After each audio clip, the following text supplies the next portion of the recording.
இப்போ அவன் முன்னாடி உட்காந்துருக்க ஒரு பொண்ணோட தலையில இருக்க பூவை பார்த்ததும் இவனோட காதலி ஞாபகத்துக்கு வரா. இந்த படம் 2003ல நடக்கிற மாதிரி காட்டுறாங்க.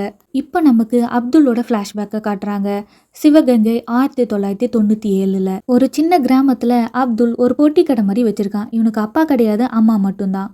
அப்போல்லாம் யாராச்சும் படம் பார்க்கணுன்னா அதுக்குன்னு ஒருத்தங்க அந்த கேசட்லாம் வாங்கிட்டு போய் அவங்க வீட்லேயே டிவியில் போட்டு காட்டுவாங்க. அந்த வேலை அப்துல்லும் பார்க்குறான். அவங்க ஊர்லேயே அப்துல்லும் அவங்க அம்மாவும் மட்டும்தான் முஸ்லீம், வேற எல்லாருமே ஹிந்து. இந்த பொண்ணு பேர் கலையரசி.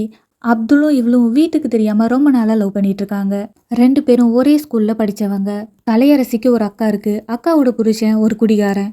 தினம் நைட்டு குடிச்சிட்டு தப்பான படம் பார்க்குற பழக்கம் உடையவங்க. ஆனால் அப்துல்லுக்கு இது எதுவுமே தெரியாது. அவங்க ஓனர் சொன்னாங்கன்னு இவங்களுக்கு படம் காட்டுறதுக்காக எடுத்துகிட்டு வந்திருக்கான். கலையரசியோட மாமா அவங்க எதிர்பார்த்த படத்தை அப்துல் எடுத்துகிட்டு வராதனால அப்துல்லை போட்டு அடிக்கிறான். அவனும் அடி வாங்கிட்டு அமைதியாக அங்கிருந்து போயிடுறான். இந்த விஷயம் தெரிஞ்ச கலையரசி அப்துல் கிட்ட கோவமா அவன் அடிச்சா திருப்பி அடிக்க மாட்டியான்னு கேட்டுட்டு இருக்கா.